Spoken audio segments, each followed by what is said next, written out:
우리 2월 한 달 동안 성경 원래는 저희가 주일날 한 권씩의 말씀을 순서를 따라 설교하는 강해 말씀들을 나누는데 1월 한 달 동안에는 예배에 대한 것들, 또 교회에 대한 것들, 또 선교와 전도, 또 우리가 하는 교회의 여러 가지 일들에 대한 좀 주제별 말씀들을 나누고 있습니다. 교회 안에서 우리가 놓치고 있는 것들은 무엇일까? 그리고 우리 교회가 가장 중요하게 여기고 나아가는 것들은 무엇일까를 한 번 더 나누는 것입니다. 우리 지난주에는 올해 교회의 표어를 따라서 예배에 대한 말씀들을 나누었어요. 오늘은 교회에 대한 이야기들을 좀 나누어 보려고 합니다. 필립 얀시라는 평신도이면서 기독교 저널리스트로 유명한 분이 계십니다. 이분이 많은 책을 썼는데요. 그분이 쓴 책 중에 하나님 은혜가 사라졌어요 라는 책이 있습니다. 그 책에 자기의 경험을 이야기하고 있어요. 어느 날 시카고 한 근교에 왔다가 한 비참해 보이는 슬퍼 보이는 여인과 만남을 우연히 갖게 됐고 그 여인과 대화를 나누게 되어집니다. 이 여인은 어려서 부모님을 잃게 되었고 또한 마약 중독자가 되어져 있었으며 미혼모였어요. 하나밖에 없는 아이를 키우기 위해서 몸을 파는 창녀로서의 삶을 살고 있었습니다. 너무너무 비참하고 고통스러운 자신의 삶을 이야기하는 이 여인을 보면서 필립 얀시가 이렇게 이야기합니다. 혹시 교회에 나가보실 생각이 없냐고. 그때 이 여인이 평생 잊지 못할 표정과 말을 한마디 합니다. 아주 끔찍한 표정을 지으면서 지금도 이렇게 비참한데 교회에 나가 더 비참해질 이유가 무엇입니까? 라고 이야기하는 거예요. 여러분, 비참한 사람이 교회에 왔을 때 더 비참해지는 것, 무언가 문제가 있는 것 아닙니까? 그런데 이것이 현실적인 교회의 모습일 때가 많다라는 것이에요. 여러분, 그렇다면 뭔가 문제가 있는 거죠. 우리가 성경에 보면 교회는 죄인들이, 우리가 그냥 창녀 같은 사람, 그냥 메타포와 같은 비유가 아니라 실제 예수님을 만났던 사람들은 창녀들이었고 당대의 가장 큰 죄인이었던 세리 같았던 사람들이 예수님을 만나고 더 비참해진 것들이 아니라 여러분 변화되고 회복되는 역사들이 있었습니다. 무엇이 문제일까? 우리 교회는 다를까? 이런 생각을 해봐요. 여러분, 교회라고 이야기할 때 착각하시면 안 돼요. 어떤 조직을 이야기하는 게 아니라 어떤 직분자를 이야기하는 것이 아니라 여러분이 예수님을 구원자여 주님을 믿고 주님 앞에 나와 함께 예배하기로 하셨다면 여러분이 교회인 것입니다. 그래서 오늘 교회에 대한 말씀을 나눌 때 여러분 우리 교회를 생각하는 것, 그러면서 뭐 조직, 목사님을 생각하지 말고 여러분을 생각하셔야 돼요. 여러분 앞에 오늘 앞에 이야기한 것과 같은 똑같은 사람이 선다면 여러분 어떻게 하시겠어요? 오늘 새로 나온 사람인 줄 알고 여러분과 함께 식사를 하게 됐는데 점심 식사에 그분이 이야기하는 거예요. 나는 미혼모고 자기는 약물, 마약 중독자일 뿐만 아니라 자신은 몸을 팔며 밥을 먹고 삽니다라는 얘기를 한다면 여러분 어떻겠어요? 여러분 그를 정말로 따뜻한 마음으로 사랑으로 사랑하실 수 있겠습니까? 저는 개인적으로 저 스스로에게 질문해 봤을 때 저는 마음이 불편할 것 같았어요. 솔직한 얘기로. 목회자니까 최대한의 따뜻한 웃음을 보이려고 했지만 그 모습이 혹시 상대방을 더 비참하게 만들 수도 있겠다라는 생각을 해봤어요. 여러분은 어떠세요? 여러분, 우리가 쉽게 성경의 말씀처럼 그들을 끌어안을 수 있고 그들을 사랑할 수 있습니다. 그들을 내 한 몸과 같이 아낄 수 있습니다. 라고 얘기하지 못한다면 우리는 무언가 조금 어긋나고 문제가 있어가고 있는지도 모르는 것입니다. 시카고에 있는 트리니티 신학교라는 유명한 신학교가 있습니다. 거기에 유명한 선교학자와 교회 성장학자였던 빌지키안이라는 박사님이 계신데 이분은 평생 이런 이야기를 하셨어요. 교회가 세상의 희망이다 라고 이야기하셨어요. 문제는 하나님이 만드신 교회는 세상의 희망인데 사람들이 그 희망을 망쳐버리고 있는 것이 문제라는 것이죠. 목회자인 저도 교회의 한 사람이죠. 미러키 침례교회의 한 몸의 한 부분이고 한 사람이죠.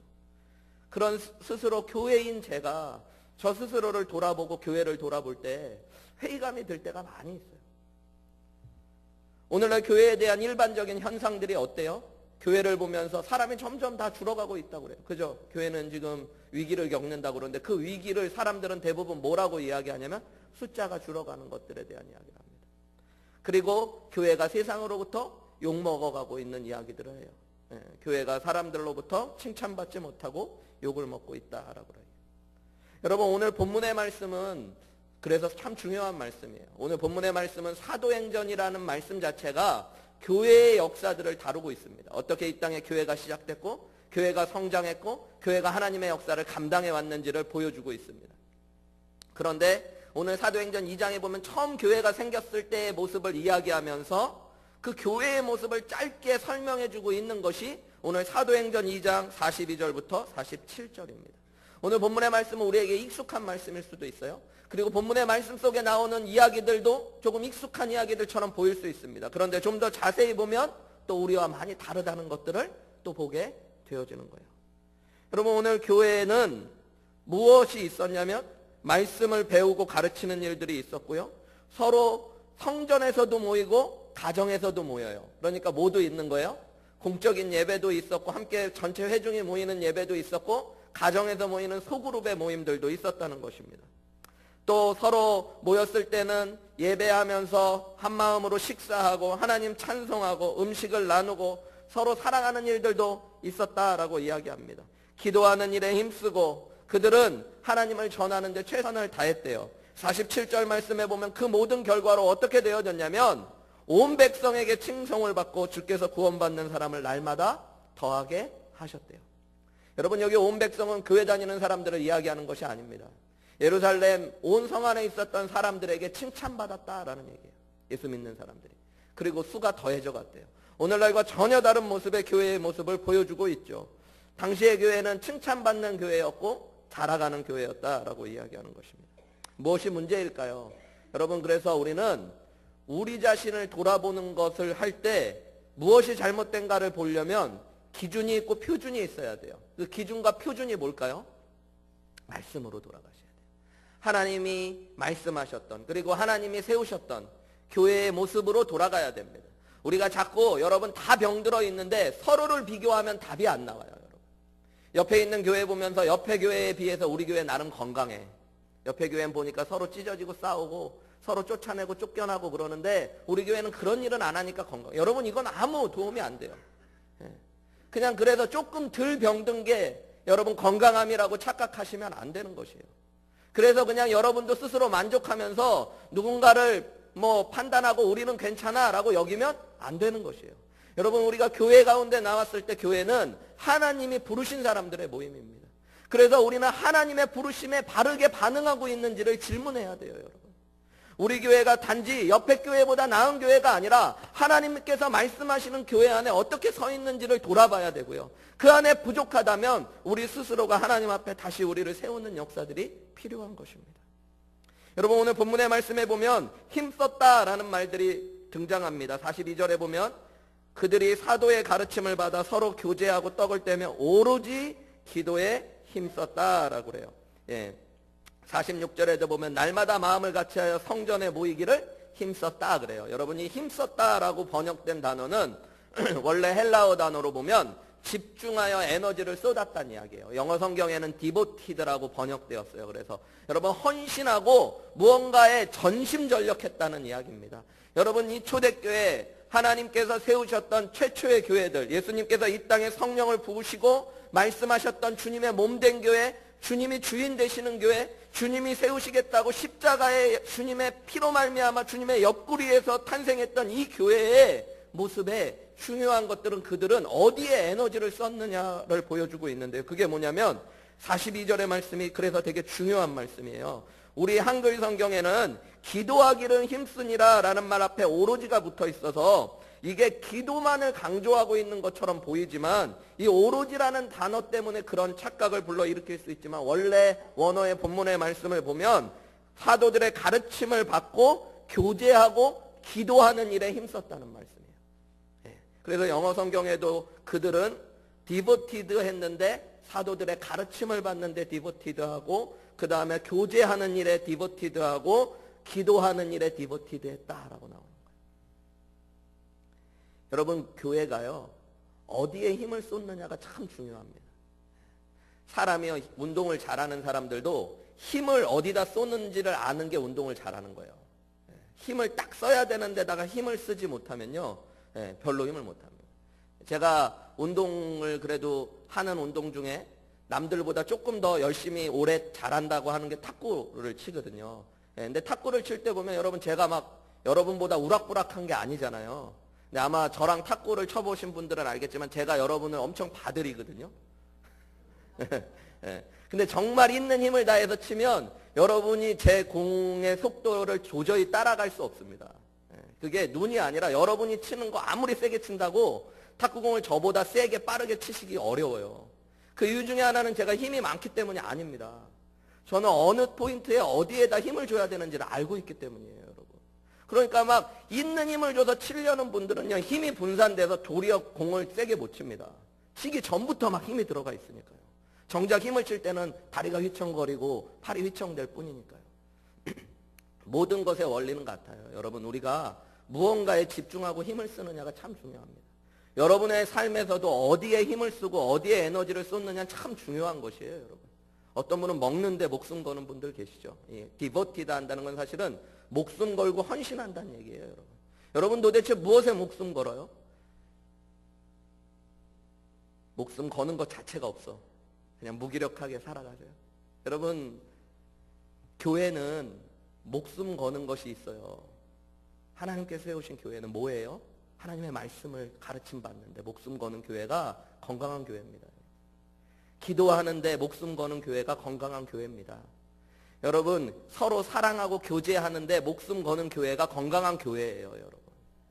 여러분, 교회의 에너지를 다른 데로 분산시키는 건 마귀가 하는 일입니다. 여러분, 문제 있는 교회들을 다 보세요. 아니, 다른 교회 얘기하지 말고 우리 모습을 보세요. 우리가 정말 그렇게 하고 있는지. 여러분, 어디에 우리는 목숨 걸고 사는 교회입니까? 모여서 말씀 배우기 위해 목숨 걸고. 여러분, 하나씩 좀 살펴보세요. 여러분, 말씀을 읽는데 목숨을 거는 게 건강한 교회예요. 초대교회는 그렇게 했대요. 여러분, 그 말에 대한 해석이 43절부터 47절에 나오는데요. 43절 말씀에 보면 사람마다 두려워하면서 사도들로 말미암아 기사와 표적을 많이 경험했다. 이게 가르침을 받았다는 말과 연결되어 있는 말입니다. 사람들은요, 여러분, 두려운 마음으로 하나님의 말씀을 들었어요. 하나님을 경외하는 마음으로요. 그리고 사도들을 통해서 말씀을 전했던 사도들의 가르침을 받았다와 평행구절이거든요. 그러니까 말씀을 받을 때 사도들로 말미암아 뭐가 일어났냐면 기사와 표적이 일어났대요. 여기 기사는 여러분 어우라는 거. 여러분, 놀라운 가운데 말씀이 선포되었다는 것입니다. 그리고 하나님의 역사가 그 말씀을 통해 일어났다라고 이야기하는 거예요. 여러분, 하나님의 말씀을 들을 때 경외하는 마음, 두려워하는 마음, 갈급한 심령으로 말씀을 받는 것이 여러분 건강한 교회의 모습입니다. 간혹 밖에 다른 교회에 가서 말씀을 전할 기회들이 있어요. 여러분, 제가 그 교회 많이 모르고 그냥 잠깐 한 주 가서 말씀을 전하는데 그 교회의 영적인 상태를 대충 압니다. 어떨 때 말씀을 전할 때요, 말씀을 듣는 모습을 보면 알게 되어져요. 여러분, 목회자가 주일날 여러분들 이렇게 서서 말씀 듣는 모습 안 보일 것 같지만 너무너무 잘 보입니다. 근데 여러분의 모습을 보면 여러분의 영적인 상태가 보여집니다. 영적으로 건강하신 분들은 여러분 말씀을 정말로 어린아이가 막 젖을 찾는 마음으로, 갈급한 마음으로 막 말씀을 듣습니다. 문제 있는 교회들은 조집사님, 주집사님이 많대요. 우리 교회 조건사님 아니라 조는 분들, 나중에 아예 자는 분들, 아예 주무시는 분들, 조시고 주무시고 뭐 나쁜 건 아닌데요, 여러분, 병들어 있다는 증거예요. 하나님의 말씀에 막 집중되어지고 말씀을 막 사모하고 말씀 거는데 헌신하고 말씀을 더 알기 위해 노력하는 것이 건강한 교회입니다. 베드로전서 2장 2절에 보면 갓난아이들 같이 순전하고 신령한 젖을 사모하래요. 여러분, 여기 순전하고 신령한 젖이 뭐냐면 베드로전서에 보면 하나님의 말씀입니다. 근데 여러분, 여기서 중요한 말씀은 갓난아이 같이라는 말이에요. 원어를 보면 이 말씀이 강조되어져 있어요. 여러분, 어린아이가 어머니의 젖을 어떻게 갈급하게 찾습니까? 여러분, 그냥 좀 상황 봐서 엄마가 오늘 바쁜 것 같으니까 좀 배고픈데 참자 막 이래요? 좀 울다가 엄마가 좀 안 주는 것 같으면 좀 기다렸다가 다시 울자 이래요? 여러분, 갓난아이가요, 어머니의 젖을 찾기 위해 막 울부짖습니다. 언제까지요? 배부르고 채워질 때까지. 여러분, 그게 건강하다는 증거예요, 여러분. 여러분, 하나님의 말씀을 듣기만 하면, 읽기만 하면 잠이 오는 거, 그거 병들었다는 증거입니다. 그런 분들이 많은 교회는 병든 교회의 증거가 되어지는 것이에요. 여러분, 맛있는 음식을 앞에 놓고 음식만 보면 잠이 와. 건강한 건가요? 아니죠. 여러분, 우리 교회가 말씀에 집중할 수 있는 교회가 되어야 돼요. 여러분들이 말씀에 집중하셔야 돼요. 여러분, 말씀이 있는 그대로 선포되어지고 그 말씀 안에 능력이 있기 때문에 말씀을 사모하며 들을 때 그 말씀이 우리를 또 살리는 역사가 일어나는 것입니다.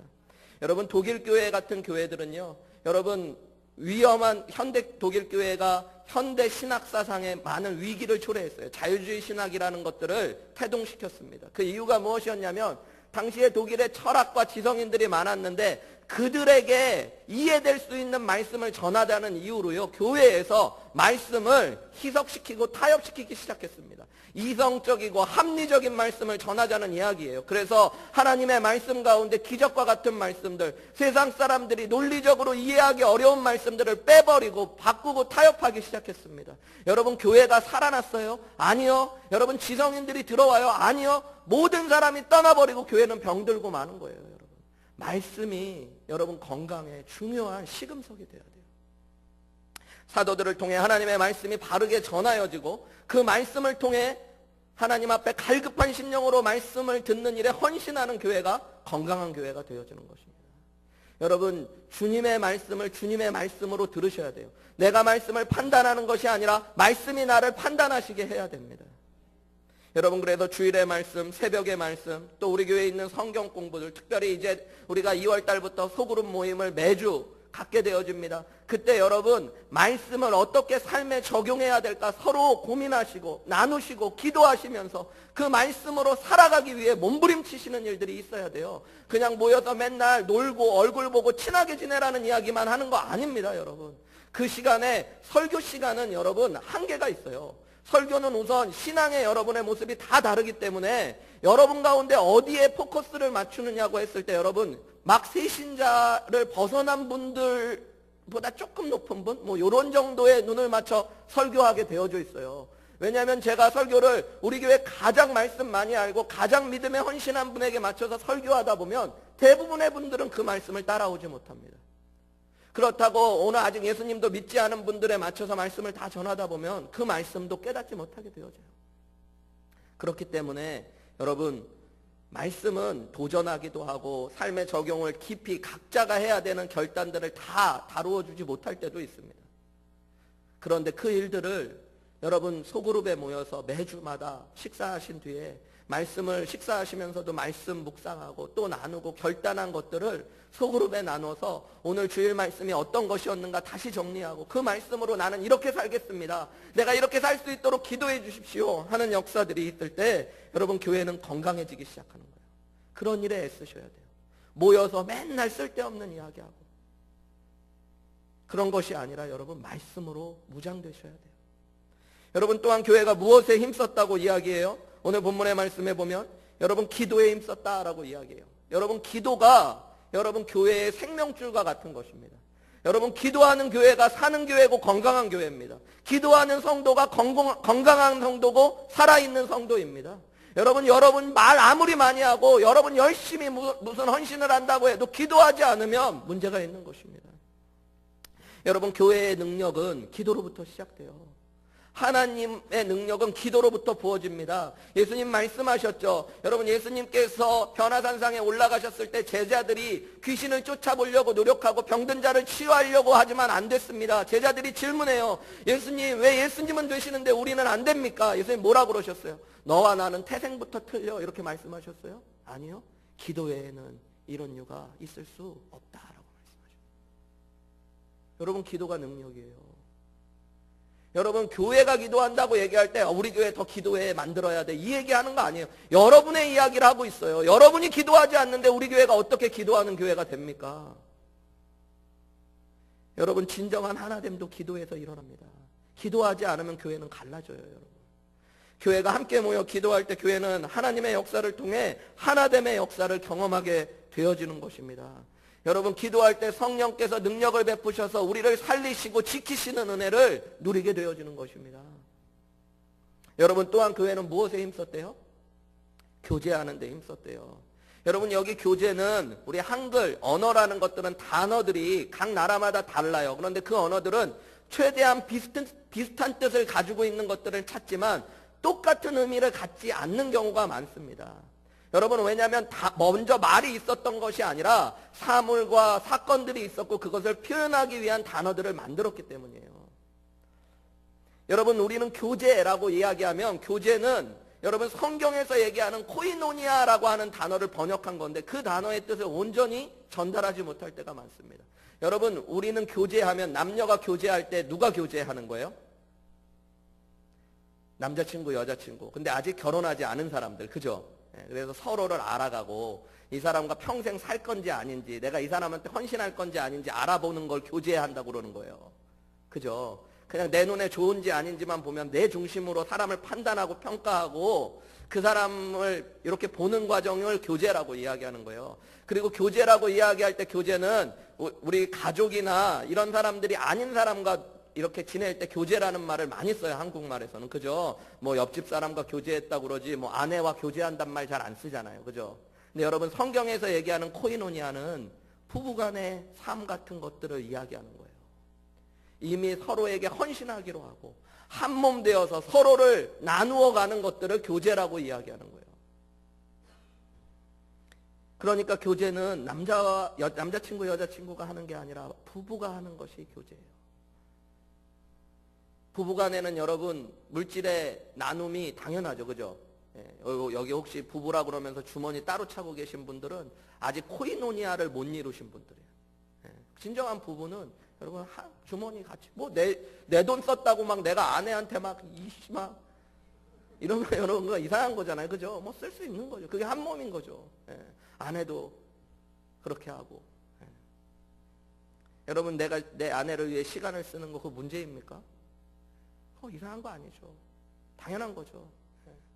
우리 아내가 너무 검소해갖고 지난주에도 희정이 뭐 레슨 받는데 데려다주고 왔다가 나름 그냥 히터 켜고 있고 전기 뭐 이런 거 켜고 있을 거면 시동을 켜고 있으면 되는데 나름 아껴본다고 시동은 끄고 뭘 켜고 있었는지 어디서 전화가 왔어요. 뭐 빨리 한 30분 가는 곳에 있으면서 배터리가 나갔다고.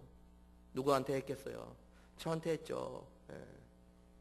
제가 달려가죠. 그래서 아내를 위해 배터리 또 점프해주고 데리고 오면서 막 어쩌다가 내 시간을 이렇게 낭비하고 뭐 이런 거예요? 아니죠, 여러분. 제가 당연히 달려가야 되고 아내를 위해서 그렇게 시간을 나누는 것이 당연한 일이죠, 여러분.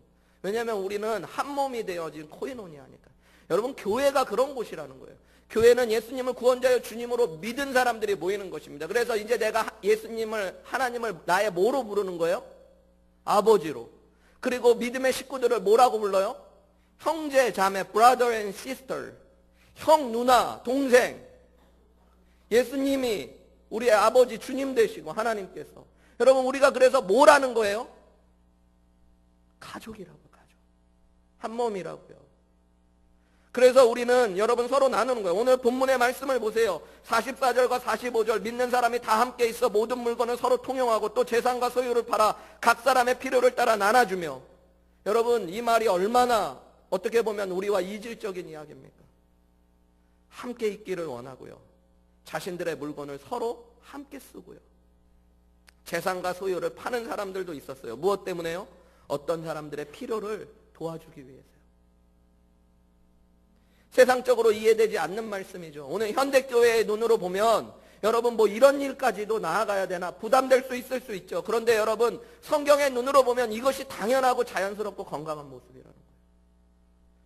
로마서 12장 5절에도 우리 구원받은 우리를 이야기할 때 우리가 구원받고 나서 우리 안에 일어나는 첫 일은 무엇이냐면 우리 많은 사람이 그리스도 안에서 한 몸, 한 지체가 되었다라고 선언하고 있는 거예요. 여러분, 교회에 나오는 건 한 몸, 한 지체가 되는 것입니다.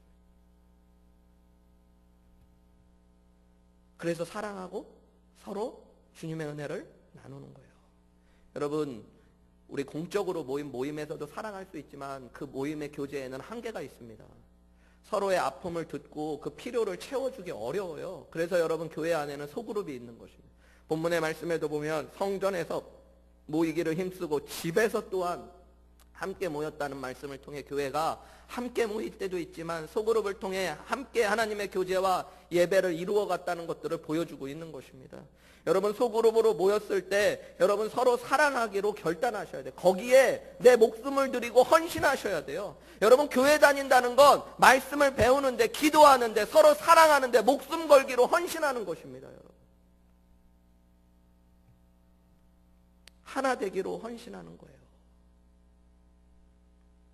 모였을 때 여러분 내 말 때문에 상대방이 상처받지 않도록 노력하셔야 돼요.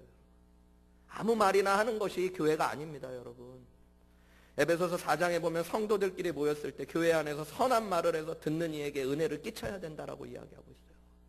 여러분 다른 사람의 필요를 생각해 주는 게 사랑하는 거예요. 여러분 교회 왔을 때 다른 사람, 다른 성도, 목회자, 교회 이런 여러분 부정적인 이야기 하지 마세요. 여러분 다른 사람 시험 들게 하지 마세요. 여러분 우리 모두가 단점이 있습니다. 모든 교회도 단점이 있습니다. 여러분 아셔야 될 게 있어요. 성경도 이야기하는데요. 내가 누군가를 판단할 때 그 판단으로 내가 내가 다른 사람 욕하는데요. 내가 욕하는 그 자리에 있는 사람이 반드시 여러분 욕합니다. 여러분 그 말 때문에 판단받게 되어져 있어요. 여러분 우리 교회 어느 교회에 대해서 함부로 이야기하지 마세요. 요즘 이 지역에 또 여러 가지 교회들마다 문제가 있을 수 있죠. 여러 가지 일들이 있을 수 있는데 여러분 함부로 남의 교회를 이야기하지 마십시오. 여러분 반드시 우리 교회가 그 판단으로 판단받게 될 것입니다. 여러분 한몸된 교회라는 것들은 단지 우리 교회만을 이야기하는 것이 아니라 예수 그리스도 안에 구원받은 자라면 우주적으로 여러분 이 땅에 있는 모든 그리스도인들이 한 몸이고 한 교회입니다. 여러분 교회의 아픔들을 볼 때 아파하고 안타까워하고 기도하셔야 돼요. 여러분 서로 축복하는 일들이 있어야 돼요. 고 한경직 목사님, 한국교회가 존경하는 영락교회에 목회하셨던 한경직 목사님이 여러분 이런 말씀을 많이 하셨다고 그래요. 교회가 부흥하는 비결이 딱 하나 있는데 그것은 싸움만 안 하면 된다고요. 여러분 뭐만 안 하면 된다고요? 싸움만 안 하면 된다고. 여러분 서로 사랑하셔야 됩니다.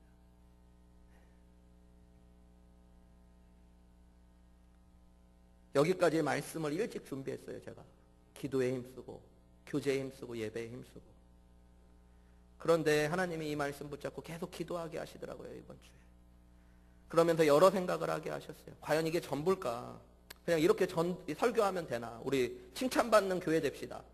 우리 부흥하는 교회 됩시다. 날마다 구원받는 자가 더해지는 교회 됩시다. 좋은 얘기 같죠? 근데 허무하지 않아요? 어떻게? 이런 이야기 할 수 있잖아요. 지금 제가 말씀한 대로 설교를 끝내면 어때요? 말씀 더 열심히 들읍시다. 배웁시다. 여러분 서로 사랑합시다. 좋은 얘기죠? 여러분 근데 좀 허무하지 않아요? 그러고 싶지 않은 게 아니잖아요. 그잖아요. 여러분 근데 그게 잘 안 되니까 문제인 거잖아요. 여러분 교회가 어떤 일을 할 때 구호와 프로그램은 사실 중요한 것이 아닙니다. 여러분 초대교회가 어떻게 이런 일들을 이루었을까? 이 모습은 좋아요. 교회 안에 이런 모습이 실제로 있었습니다. 사람들에게 칭찬받고 교회는 날마다 구원받는 자의 수가 더해져갖고 그 교회는 기도하는 일에 힘쓰고 말씀 배우는 일에 힘쓰고 서로 사랑하고 교제하는 일에 힘썼어요. 그건 맞아요. 그런데 여러분 본문의 말씀이 그렇게 하라는 것들을 우리에게 그냥 구호로 프로그램으로 이야기하는 걸까요? 그럼 되는 걸까요? 여러분 단순히 그냥 제가 여러분 노력하지 않아서 그렇습니다. 더 말씀 열심히 읽고 듣고 여러분 열심히 말씀의 자리로 나오십시오. 여러분 더 사랑하셔야 됩니다. 그냥 단순히 그렇게만 이야기한다면 그냥 설교가 끝나버릴 수는 있지만 여러분 그렇다고 그런 삶을 살아가시게 되는 건 아니더라는 거죠. 잠깐 노력할 수는 있어요. 잠깐. 한 주 더. 그런데 여러분 그것이 우리의 삶을 변화시키지 못할 때가 훨씬 더 많이 있습니다. 몰라서가 아니잖아요. 여러분 제가 이야기한 것들이 중요하다는 거 모르셨던 분도 혹시 계실지 모르겠지만 대부분은 아셨던 것들이잖아요. 그런데 그렇게 되어지지 않는 거잖아요. 여러분 프로그램으로 이 일들을 막 독려한다고 좋은 교회가 되는 걸까요? 많은 교회들은 그렇게 하죠. 네. 기도 더 많이 할 수 있는 운동 어떻게 할까? 그래서 이제 다음 주부터 제가 만약에 그런 목회자라면 집사님, 안수 집사님들은 일주일에 3번, 집사님들은 일주일에 2번, 그냥 성도님들은 일주일에 1번 이상 새벽기도 무조건 나오시라고. 출석부 뒤에다 붙여놓을 테니까 아니고 3개월 이상 못하면 직분 다 내놓으시라고. 어떤 분 할렐루야 하시는 분도 계세요. 입으로. 예. 지금 안수 집사님 두 분들은 표정이 약간 어두워지시고. 그럼 조금 도움이 될 수는 있을 수 있어요.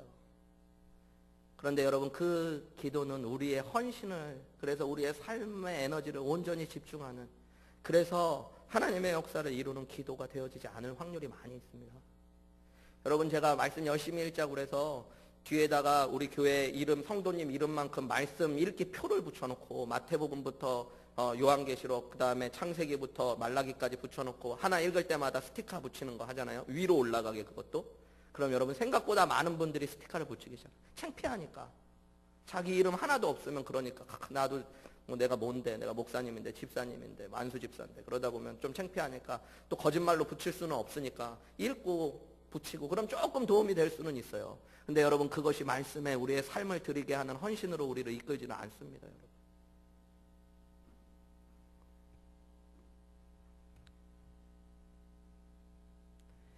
목회를 할수록 목회가 참 힘들다는 생각들을 하게 되어져요.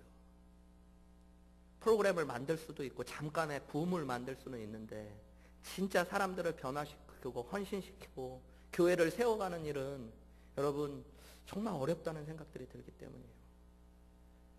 말씀을 준비하고 기도하면서 그것이 당연하다는 깨달음을 주님이 주셨어요. 왜냐하면 그건 내 일이 아니기 때문이에요.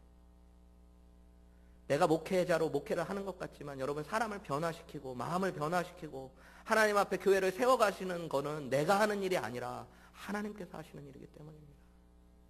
여러분, 그래서 오늘 본문의 말씀도 좀 더 자세히 살펴보면 마음의 부분이 많이 등장합니다. 여러분, 46절 말씀에도 보면 날마다 마음을 같이하여 라는 말이 나오죠. 또 46절 후반부에는 기쁨과 순전한 마음으로 이 일들을 감당했다라고 이야기해요. 여러분, 단지 그냥 열심히 말씀을 배우고 듣고 서로 사랑하고 헌신했던 일들을 했던 것이 아니라요, 여러분, 그들이 했던 것들은 자원하는 마음으로, 그리고 한 마음이 되어서 순전한 마음으로 그들의 마음에서 우러나오는 동기로 이런 일들을 감당했다라는 것입니다. 억지로가 아니라. 여러분, 마음의 변화라는 것, 이것이 신앙의 비밀이죠. 근데 그것이 쉽지 않죠.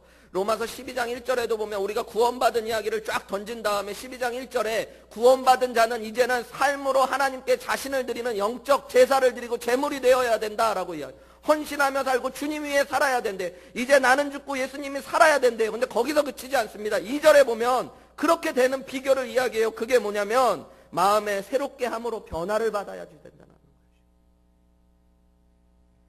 여러분, 마음의 변화가 필요합니다.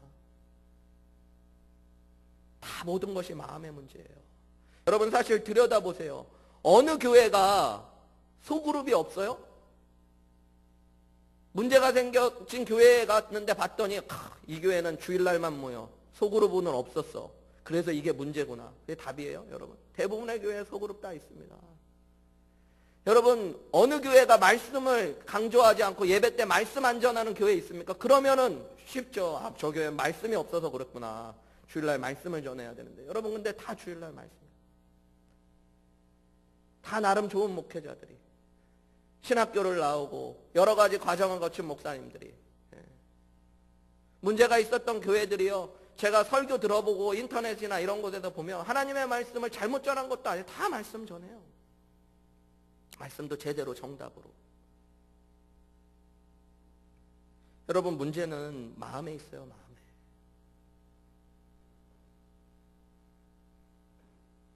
여러분, 이 마음이라는 것, 우리는 어떻게 그렇다면 하나님 앞에 바른 마음으로 하나님을 앞에 설 수 있고 은혜를 경험하며 교회를 세워갈 수 있을까요?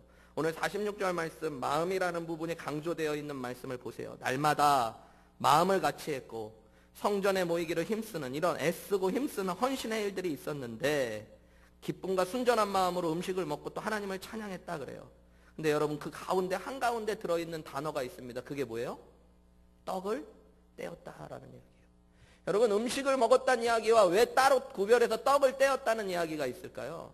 저랑 성경 공부하시거나 하신 분들은 제가 여러 번 이야기했을 텐데, 초대교회 성도들, 특별히 신약 성경에서 떡을 떼었다는 표현은 여러분, 음식을 나누어 먹었다는 표현이 아닙니다. 여러분, 무슨 이야기예요? 성찬을, 주의 만찬을 나눴다는 거예요. 주의 만찬이 뭐예요? 예수님의 죽으심과 부활하심을 기억했다는 이야기예요. 여러분, 교회가 날마다 집에서 매일같이 했던 일들이 있어요. 성도들이 예배할 때마다 삶을 나누고 헌신하고 기도에 애쓰고 예배하고 여러분 서로를 사랑하기 위해서 그들이 했던 일이 있어요. 그게 뭐예요? 떡을 뗀 일이에요. 예수님의 십자가 앞에 자기를 자꾸 드린 거예요. 그래서 여러분, 예수님의 은혜가 우리의 마음을 변화시킬 때까지 기다린 것입니다. 그 은혜를 통해 마음의 변화를 받은 사람들이 교회를 세워갈 때 교회는 교회되는 역사가 일어나는 거예요. 여러분, 예수님의 십자가의 앞에 날마다 우리를 세우는 일이 그래서 필요합니다.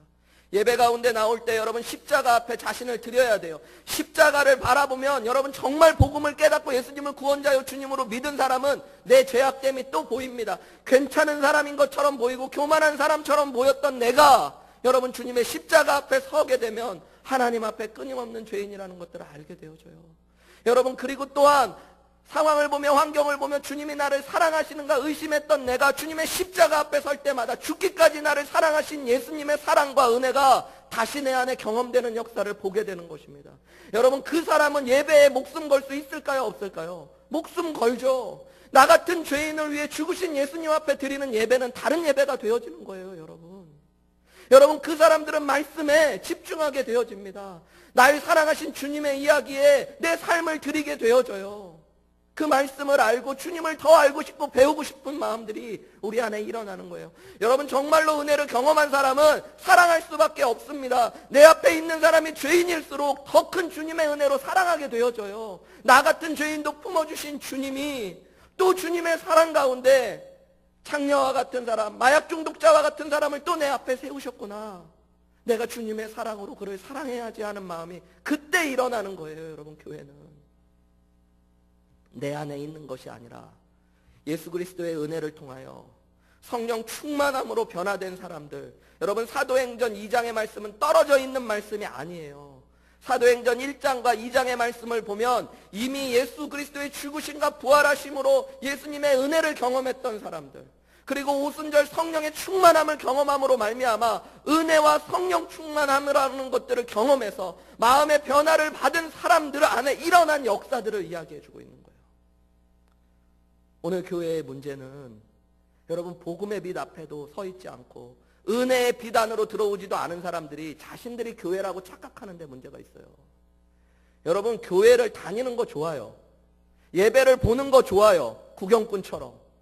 근데 여러분은 아셔야 될 게 있어요. 나는 아직 교회가 아니라는 걸 아셔야 돼요. 그런 분들은 교회에 대해서 함부로 이야기하시면 안 됩니다. 교회의 일에 대해서 여러분 그냥 내가 기다리고 주님의 은혜를 바라볼 수는 있지만 여러분 자신이 아직 교회가 아니라는 것도 아셔야 돼요. 여러분, 언어가 참 중요해요. 예배는 드리는 것입니다. 나는 교회를 다니는 게 아니라 교회가 되어지는 것입니다. 인디안 속담에 그런 말이 있대요. 똑같은 말을 1000번 하면 그 말이 사실이 되고 진리가 된대요. 여러분, 언어는 아무것도 아닌 것 같지만 우리의 사상을 담고 있어요. 여러분, 하나님의 은혜, 날마다 떡을 떼는 비결이 우리의 신앙의 핵심과 비결입니다. 예수님의 십자가 앞으로 자꾸 나아오세요. 나 같은 죄인을 살리신 주님의 은혜가 숨쉬게 하셔야 돼요. 성령의 충만한 가운데 나아왔을 때 여러분, 기도가 우리의 헌신이 되어지고 예배가 우리의 헌신이 되어지고 사랑에 목숨 거는 일들이 되어지는 역사가 일어나는 것입니다. 여러분, 교회 안에는 흉내내는 사람들 때문에 문제가 되어져요. 실제로 초대교회 때도 흉내내는 사람이 있었어요. 아나니아와 삽비라. 여러분, 교제하고 헌신하고 다른 사람들의 필요를 채우는 일에 흉내냈어요. 그들은 은혜가 작동하여 성령 충만한 마음으로 누군가 나와 같은 불쌍한 사람을 살리는 예수님의 사랑을 보여주는 동기가 아니었어요. 사람들 앞에 자신을 드러내기 위해서. 여러분, 하나님은 그들을 치십니다. 저는 그런 생각 들었어요. 제 얘기가 조심스러운 얘기일 수도 있어요. 저는 사람 모으는 교회는 되지 않았으면 좋겠어요. 여러분, 죄송한 얘기인데요.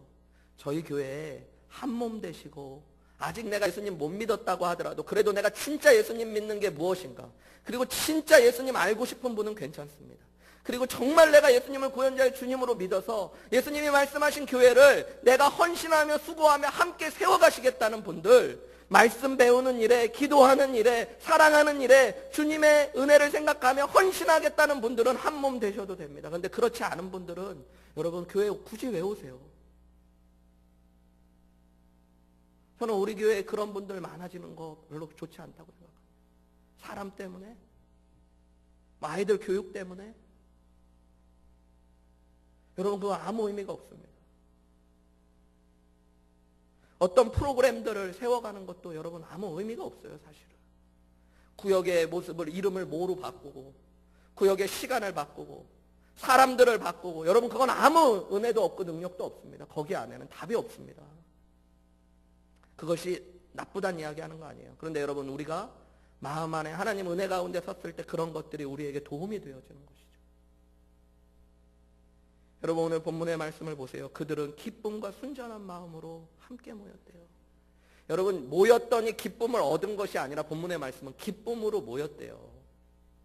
순전한 마음은 여러분 회개하는 마음, 겸손한 심령을 이야기합니다. 주님 앞에 나올 때 기쁨으로 복음의 빛 앞으로 들어와 하나님 앞에 예배했대요. 여러분의 마음이 은혜의 빛 앞에 있지 않으면 여러분의 예배는 하나님이 원하시는 진정한 예배로 드려질 수 없어요. 여러분이 구역 예배 가서 여러분의 마음이 복음의 빛 앞에 없는데 나와서 하는 이야기들이 결국에는 뭐예요? 맨날 불평, 원망, 쓴뿌리. 여러분 그것이 아니라 날마다의 삶에서 떡을 떼시며 예수님을 바라보십시오. 나를 위해 몸을 찢으시고 나를 위해 피를 흘리신 예수님의 십자가 앞에 서신 뒤에 예배의 자리로 나아오시고, 그런 뒤에 소그룹의 자리로 나아가셔요. 그래서 그 자리에서도 여러분 세상 얘기하고 내 얘기하는 것이 아니라 예수님 이야기하셔야 돼요. 여러분 예수님이 한 주간 내 삶에 어떤 일들을 이루셨는지, 오늘 예수님이 나에게 얼마나 귀한 분인지, 그런 이야기가 될 때 진정한 교제가 이루어지는 것입니다. 여러분 그리고 그럴 때 진정한 교회가 세워지는 것입니다. 여러분 오늘 그렇게 섰던 교회 안에 하나님의 역사들이 일어났대요. 43절에 보면 여러분 표적이 일어났다라는 말이 나오는데, 이 표적이라는 말은 미러클입니다. 기적, 하나님의 역사가 일어났대요. 47절 마지막에 보면 그것을 더해주고 있는데, 구원받는 사람이 날마다 더해지는 역사가 일어나는 거예요. 여러분이 구원은 물론 예수님 모르는 사람이 예수님 믿게 되는 것도 있지만, 여러분 병든 자가 회복되고 살아나는 역사들이 다 구원의 역사입니다. 회복의 역사들, 삶의 역사가 구원의 역사입니다. 여러분 교회는 우리가 하나님 십자가 앞에 서서 하나님 앞에 기도에 헌신하고 말씀에 헌신하고 사랑하는 일에 헌신하면 하나님이 이루시는 역사가 일어납니다. 여러분 말씀을 통해, 우리의 사랑을 통해 여러분 하나님께서 사람들을 살리시고 회복하시는 역사가 일어나는 거예요. 여러분 교회의 비극은, 현대교회의 비극은 하나님의 역사를 경험하지 못하는 데 있습니다. 다 자기 이야기가 아니라 남의 이야기, 성경 속 이야기. 여러분 그게 아니라 하나님은 사도행전 2장에서 역사하셨던 그 성령 하나님이 오늘도 우리와 함께 하시는 성령 하나님이신 줄 믿습니다. 여러분 우리가 하나님 앞에, 복음의 빛 앞에, 예수님의 은혜의 빛 앞에 나와 기도하는 일, 예배하는 일, 하나님 앞에 사랑하는 일에 헌신해서 우리가 진짜 교회되면 하나님이 이 교회를 통해 역사하실 것입니다. 사람을 살리고 변화시키는 역사가 일어나요. 병고침 받고 귀신이 쫓겨나고, 물론 그것이 하나님의 역사의 비밀입니다. 여러분 우리 교회에 막 안전지병이가 일어나고 그럼 좋죠. 물론 그것도 기적이죠. 근데 여러분 가만히 복음의 눈으로 들여다보면 이미 하나님의 역사는 교회를 통해 계속 이루어지고 있습니다. 술과 세상의 낙수로 살던 사람이 여러분 그것을 끊고 주님 앞에 나와 예배함이, 주님 사랑함이 기쁨이 되어지는, 이게 기적입니다. 여러분 그게 구원받는 자가 날마다 더해져 가는 것입니다. 불면증과 우울증에 시달렸던 사람, 마음의 질병으로 우울증에 걸려 있었던 성도가 예배와 찬양의 기쁨을 회복해서 주님 앞에 나와 손을 들고 기쁨으로 찬양하고 예배하는 것, 그것이 기적입니다. 여러분 매주 졸던 분이 하나님의 말씀만 읽으면 아무 깨달음도 없이 주무시던 분이 여러분 말씀에 눈물을 흘리며 그 말씀을 달고 꿀송이처럼 듣게 되어지는 것, 그게 기적입니다. 나밖에 모르고 나의 유익만을 위해 살았던 사람이 여러분 오늘 주신 주님의 말씀처럼 다른 사람을 예수님의 마음으로 불쌍히 여기고 사랑하며 나의 물질과 시간과 삶을 나누기 시작하는 것, 그것이 기적입니다. 그것이 교회입니다. 여러분, 저는 교회를 목회하고 싶습니다.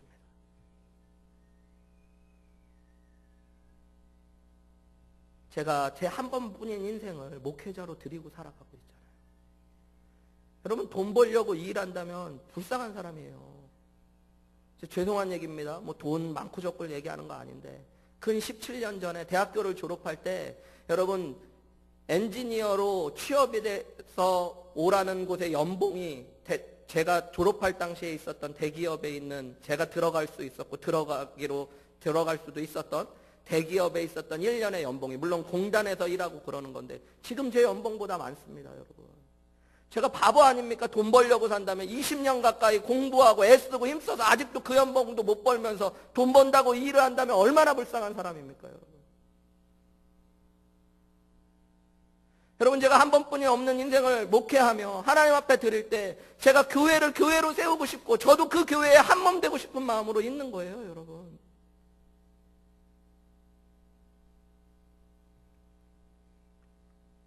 여러분, 저는 여러분께 질문하고 묻고 싶어요. 여러분 정말 교회가 되시고 싶으십니까? 여러분 교회에 부르심으로 오셨어요. 그렇지 않다면 여러분 저희 교회 안 나오셔도 돼요. 제가 아파 얘기하지만 교회 많잖아요. 여러분 주변에. 근데 정말로 교회 되기 원하고 내가 예수님의 빛 앞으로 들어와서 말씀에, 기도에, 사랑하는 일에, 예수님의 말씀에 헌신할 수 있는 그런 분들이 계시다면 여러분 일어나십시오. 그리고 교회를 함께 세워가시기 원합니다. 분명히 우리를 통해 하나님께서 세상에 칭찬받는 교회로, 날마다 구원받는 자의 수가 더해져가는 교회로 저와 여러분을 세워 가실 줄 믿습니다. 우리 함께 잠깐 기도했으면 좋겠습니다.